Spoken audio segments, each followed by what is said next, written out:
how despised they are, but I honestly think we can make it work. After all, it does have a small cult following, and people love nostalgia. Why do you say? Hey, as long as I get paid, I'm in. But will they have telepathic powers like in the originals? It's 2025. People today want cool sci-fi superhero stuff. After all, this is a talking monkey movie. Apes. Same thing. You imbeciles, big corporations like Disney and 20th don't know how to please the fans nowadays. All you guys want is a quick cash grab with your nostalgia. The mutants, are we serious in this grounded universe? The blasphemy. POTA is dead. Worst franchise ever. On second thought, he's right. We should. You said we should proceed with the mutant plan. Okay.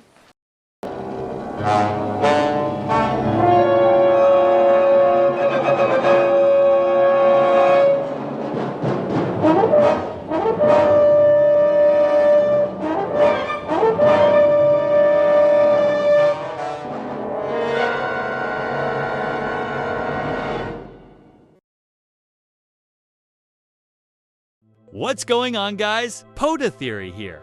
In a franchise where there are talking, time-traveling apes who wield machine guns on horseback, it is no surprise that the POTA films have gotten away with some brave and weird ideas in their movies. Although many sounded terrible on paper, they managed to execute them perfectly. But there are exceptions.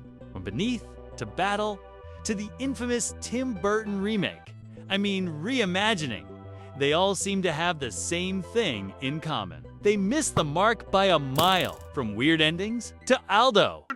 Guns!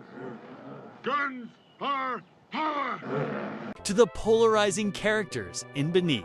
The underground telepathic mutants who worship an atomic bomb. Characters so brave and weird that it's no secret they're not well liked by most fans. With Beneath having some of the lowest ratings on websites like Rotten Tomatoes and IMDb, compared to the other installments in the series. But even though they're controversial, it's still part of POTA, and in a way appreciated by haters and fans alike. To ignore the mutants is to get rid of a part of this franchise's soul. Maybe if we give them a second chance, they could be redeemed. Unfortunately, the franchise has been more grounded than ever with the recent films. So does this rule out the possibility of seeing the mutants again on the big screen? Not entirely. With the release of the fourth installment in the Caesar trilogy, the ending to Kingdom could answer our question. What if the mutants return to the modern planet of the apes? And I'm here to break it down. At the end of Kingdom, we are introduced to what appears to be a hidden group of humans in bunkers. A hidden society that is shown trying to reconnect with the world, or what's left of it. The virus no longer affects humans, as seen with May and Trevathan, so we can safely assume they became immune to it, no? Or maybe that's what they want us to think. What if the virus survived long enough to mutate one last time and affected some humans differently? What if, in Kingdom's sequel, we are shown that humans survived for 300 years and avoided becoming mute, not because their bodies adapted to it, but because it mutated. That would be a more reasonable approach, but stay with me. This will connect and make sense later. What if instead of harming them, it boosted them, neurologically, intelligently, and physically? Just like the apes in Rise, they became healthier in every way. Of course, they knew the virus enhanced them, but as we see in the final scenes of Kingdom, they are still trying to be cautious. Unfortunately, in the sequel, we'll see how some humans will be affected by the new virus strain and begin to experience side effects. They will get to keep their enhanced intelligence and bodies, but with horrible skin mutations, making this group of humans our version of the mutants. Their bodies and faces will be disfigured just like depicted in the originals. They will resent the apes, blame them for being these hideous creatures, and argue with the non-affected humans about coexistence with the apes. So they part ways and form their own group, and in their hatred, they begin to yearn for knowledge to get rid of the apes. They eventually stumble across information on nuclear bombs. It is here where they go into hiding and we don't hear from them again until Kingdom 3. We know that knowledge and technology will play a significant role in the next film. So the mutants, apes, any normal humans left who weren't altered physically by the virus, and even Proximus's followers, will all want to seek sacred knowledge, whether they're books about our past or weapons of any kind. So during the mutants' absence, Kingdom 2 will explore May's people who were not mutated, joining forces with the only other non-primitive humans alive whom they contacted in Indiana, as they try to rebuild the human race with all the technology and knowledge they've discovered and preserved throughout the centuries. However, things go sideways, and conflict arises between them and Proximus's followers, causing more tension between Noah and May's communities.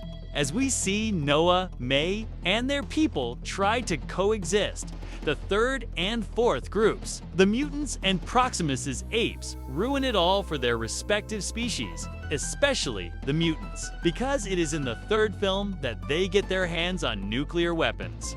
Where Kingdom 2 was a fight for knowledge, Kingdom 3 will be a fight for survival between all four factions. Unfortunately, the mutants will hold nothing back and will want to eliminate the humans as well as the apes. The film will end with them succeeding in activating the nuclear bomb, wiping out the only intelligent humans as the apes and mutants go into bunkers, living underground for centuries to come. And because of the bloodshed and destruction that the mutants caused, the apes will resent humans forever. And it's here where the lawgiver writes his scrolls, erasing ape and human history, rewriting his own, and writing the 29th scroll, forming the society we know and love from 1968's Planet of the Apes. Beware the beast man, for he is the devil's pawn. Alone among God's primates, he kills for sport, or lust, or greed. Yea, he will murder his brother to possess his brother's land. Let him not breed in great numbers, for he will make a desert of his home and yours. Shun him. Drive him back into his jungle lair, for he is the harbinger of death. Now, you may be asking, what about their telepathic powers? We could stop here and have a decent and modern take on the mutants, a disfigured and scarred group seeking revenge and willing to fight to the death to save what they believe is theirs. But I like to theorize, so let's quickly summarize how the next trilogy with the mutants could go.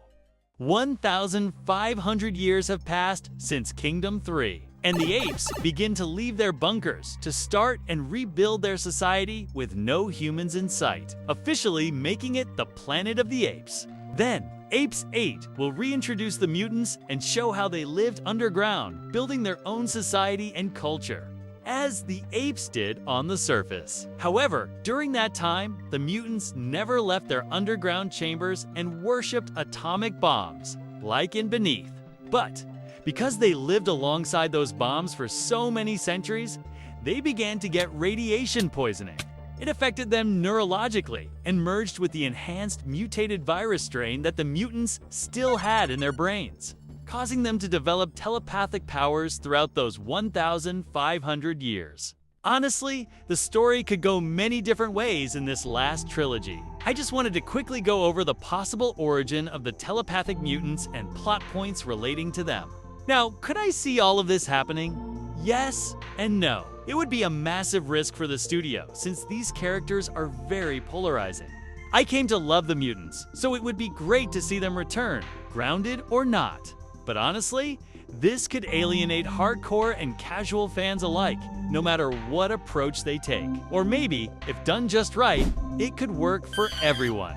A part of me feels like they have something big planned for the next 2 sequels to Kingdom.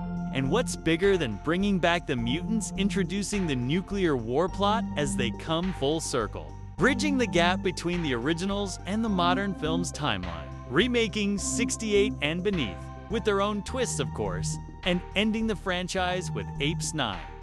To all of that, I say, we'll just have to wait and see.